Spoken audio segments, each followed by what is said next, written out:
రాష్ట్ర వ్యాప్తంగా అంగరంగ వైభవంగా జనసేన అధినేత జన్మదిన వేడుకలు జరుగుతూ ఉన్నాయి. అదేవిధంగా తెలుగు రాష్ట్రాలతో పాటు ప్రపంచవ్యాప్తంగా ఎక్కడ జనసేన అధినేత అభిమానులు ఉన్నా అక్కడ సైతం కూడా అంగరంగ వైభవంగా ఆయన జన్మదిన వేడుకలు జరుగుతూ ఉన్నాయి.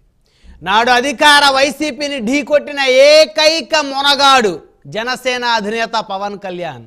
నాడు 151 స్థానాలతోటి బలమైనటువంటి ముఖ్యమంత్రిగా ఉన్నటువంటి జగన్మోహన్ రెడ్డిని, జగన్ నిన్ను అధపాతాళానికి తొక్కకపోతే నా పేరు పవన్ కళ్యాణే కాదు, నా పార్టీ జనసేన పార్టీయే కాదు, నాడు తొడగొట్టాడు, నేడు పడగొట్టాడు.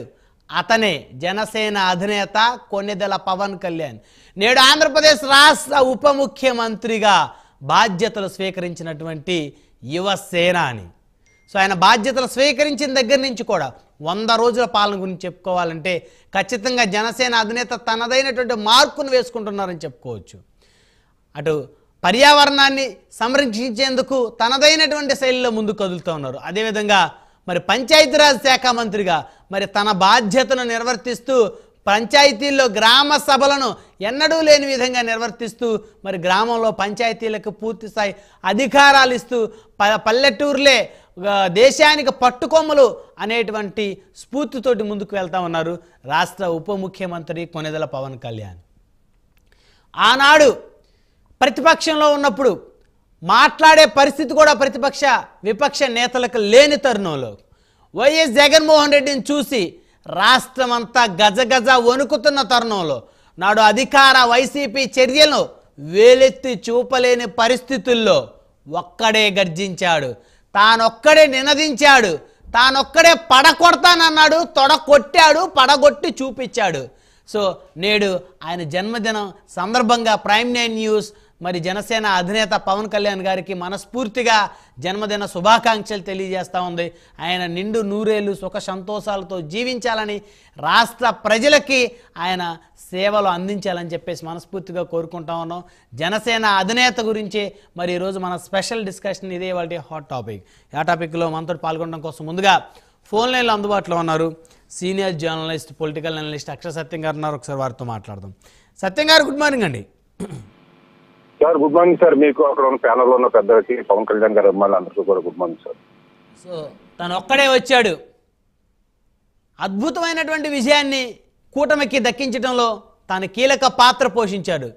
చరిత్ర ఎరుగని విజయాన్ని అందించడంలో జనసేన అధినేతది కీలక పాత్ర 2024 ఆంధ్రప్రదేశ్ అసెంబ్లీ ఎన్నికలని చెప్పుకోవచ్చు.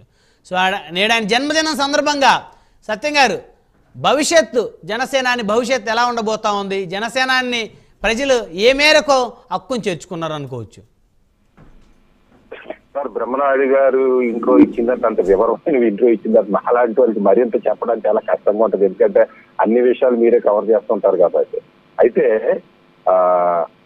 ఈ పరిపాలనకి నోచుకోని వర్గాలు 7 దశాబ్దాలుగా అంటే 70 సంవత్సరాలుగా పరిపాలన నోచుకోని వర్గాలకు, ముఖ్యంగా తాడిత పీడిత బాధిత వర్గాలకు ఆశా జ్యోతి, మార్పు కోరుకునే నాలాంటి వారికి ఒక లైట్ హౌస్ లాంటి వ్యక్తి, నిజాయితీకి నిలువుటద్దం, ఈ అభిమాని ఆంధ్రప్రదేశ్ తెలుగు రాష్ట్రాల ప్రజలకి ఒక దేవుళ్ళ కనిపించే కొణిదెల పవన్ కళ్యాణ్ గారికి ఆంధ్రప్రదేశ్ రాష్ట్ర డిప్యూటీ సీఎం కొణిదెల పవన్ కళ్యాణ్ గారికి జన్మదిన శుభాకాంక్షలు సార్.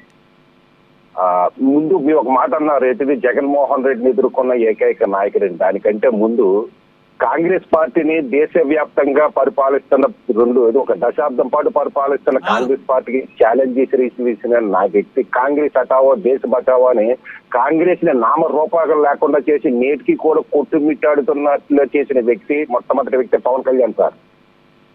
అలాగే తెలుగుదేశం పార్టీని గద్దెనెక్కించిన వ్యక్తి కొణిదెల పవన్ కళ్యాణ్ గారు. అలాగే తెలుగుదేశం ఈ పార్టీ యొక్క కుంభస్థలాన్ని కొట్టాలని కొట్టి చూపించి తెలుగుదేశం పార్టీ మళ్ళీ పవన్ కళ్యాణ్ చుట్టూ, తెలుగుదేశం రాజకీయాలు, రాష్ట్ర రాజకీయాలు పవన్ కళ్యాణ్ గారు చుట్టూ చేసిన వ్యక్తి కూడా కొణిదెల పవన్ కళ్యాణ్ గారు సార్. మూడోది జగన్మోహన్ రెడ్డి గారిని నీ అంతు చూస్తాను, నిన్ను ఎదిది నామరూపాలు లేకుండా చేస్తానని నీ సామ్రాజ్యాన్ని వేసి నామరూపాలు లేకుండా చేసిన వ్యక్తి పవన్ కళ్యాణ్ గారు సార్. అలాగే అధికారంలోకి వచ్చిన తర్వాత కూడా సహజంగా నేను గతంలో 1-2 సార్లు చెప్పినట్టు గుర్తు, నేను విజయవాడ కౌంటింగ్ ఫలితాలు వచ్చిన రోజు నేను విజయవాడ బస్ స్టాండ్ లో ఉన్నాను సార్. ఈ పాయింట్ జనాల్లోకి వెళ్ళాలని చెప్తున్నాను నేను. అక్కడ అనుకుంటున్న వ్యక్తులు ఏంటంటే హోటల్లో నేను టిఫిన్ చేస్తాను బస్ స్టాండ్ లో ఇద్దరు అనుకుంటున్నారు అదే పవన్ కళ్యాణ్ 21 వచ్చి ఇలా కనిపిస్తున్నారా అని అప్పుడు 10 ఎంత అవుతుంది టైం అని ఒకటంటే భలే అంటే ఒకటి అంటున్నాడు అరే కాపులు లెక్కకూడదురా కాపులు నెగ్గారంటే జనాలు సమాజాన్ని బతకనెవరు అంటే ఇప్పటికీ సమాజంలో ఈ ప్రస్తావన ఉంది. కానీ పవన్ కళ్యాణ్ గారు అతను నమ్ముకున్న వర్గాలు కానీ నేను ఇప్పుడు వైసీపీ గెలిస్తే అరాచకం చేయడం చూశారు, తెలుగుదేశం దగ్గర అరాచకం చేయడం చూశారు. కానీ జనసేన పార్టీ వస్తే ఒక జనసేన పవన్ కళ్యాణ్ కానీ పవన్ కళ్యాణ్ చుట్టూ ఉన్న వాళ్ళు కానీ పవన్ కళ్యాణ్ నుంచి నెగ్గిన వాళ్ళు కానీ లేదా పవన్ కళ్యాణ్ చుట్టూ ఉన్న నాయకులు కానీ ఎక్కడైనా ఒక్క వ్యక్తి మీద రాయేయడం చూసారా, ఒక పేపర్ చింపడం చూసారా, ఎవరినన్నా తిట్టడం చూసారా? రేపు పొద్దున పవన్ కళ్యాణ్ ముఖ్యమంత్రి అయినా కానీ ఇదే పరిపాలన ఉంటుంది. ఏదో కాపుల పరిపాలనలోకి వస్తే అరాచకం సృష్టించేస్తారు, దళితుల పరిపాలనలోకి వస్తే అరాచకం నెత్తి గాలిలో నిలబడతారు, లేదా బీసీలు కాపులు దళితులు నిలబడితే గాలిలో అరాచకం సృష్టిస్తారని ఆ నాడుది. ఈ కుల మీడియా పాలిత వర్గాలు పరిపాలించే వాళ్ళు మీడియా చేసిన విష ప్రచారం నమ్మకండే. పవన్ కళ్యాణ్ గారి పరిపాలన ఇలాగ ఉంటుంది, తన పని తను చేసుకుంటూ పోతున్నాడు. కానీ తను నమ్ముకున్న వాళ్ళకి కానీ తన పార్టీని కానీ లేదా తనకు గాను ఏ సమేత రూపాయి స్వార్థం ఆశించకుండా పరిపాలన చేసుకుంటూ పోతున్నాడు. ఇటువంటి వ్యక్తికి రేపొద్దున సంపూర్ణ అధికారం వస్తే ఖచ్చితంగా మార్పు తీసుకొస్తాడు. ఆడవాళ్ళ మీద అరాచకాలు కానీ లేదా పోలీసులు ఆడవాళ్ళని హింస పెడుతున్న దృష్టాంతాలు కానీ లేదా ఈ రాజ్య హింస కానీ లేకుండా నీతిగా నిజాయితీగా పరిపాలన చేస్తాడని ప్రజలు కోరుకుంటున్నారు. ఆ దిశగా పవన్ కళ్యాణ్ గారు తన అడుగులు ముందుకేయాలి, ప్రజలకు పరిపాలిస్తున్నారు. 100% దాంట్లో విమర్శలు ఏమీ లేవు. దానితో పాటుగా పార్టీని కూడా బలపెడుతూ మీరు పవన్ కళ్యాణ్ అనే వ్యక్తి సీఎం అవ్వాలి, రాష్ట్ర రాజకీయాలు సంపూర్ణ మార్పు తీసుకురావాలని ఎవరైతే ఆశిస్తున్నారో వాళ్ళ ఆకాంక్షలు నెరవేర్చే విధంగా పవన్ కళ్యాణ్ గారు ముందు చర్యలు తీసుకుంటారని నేను ఆశిస్తున్నాను సార్. సో మొత్తానికి సత్యం గారు జగన్ నిన్ను అధపాతాలానికి తొక్కకపోతే నా పేరు పవన్ కళ్యాణ్ కాదన్నారు. సో ఆ రోజు చాలా మంది లైట్ తీసుకున్నారు. సో ఈరోజు చూస్తే వైసీపీకి కనీస ప్రతిపక్ష హోదా కూడా రాకుండా పోయిన పరిస్థితి. తెలుగుదేశం జనసేన బీజేపీ కలయిక, బీజేపీని తెలుగుదేశంతో కలిసేటువంటి క్రమంలో పవన్ కళ్యాణ్ గారు కీలకమైన పాత్ర పోషించారు. తాను తన సీట్లను తగ్గించుకొని మరి 24, 21 తెచ్చుకొని ఆ 3 మళ్ళీ బీజేపీకి యాడ్ చేయించి మరి కూటమి కట్టడంలో ఆయన రథసారథిగా వ్యవహరించారు. సో మొత్తానికి ఆంధ్ర రాజకీయాల్లో ప్రస్తుతం కింగ్ మేకర్ ఆయనే కదా.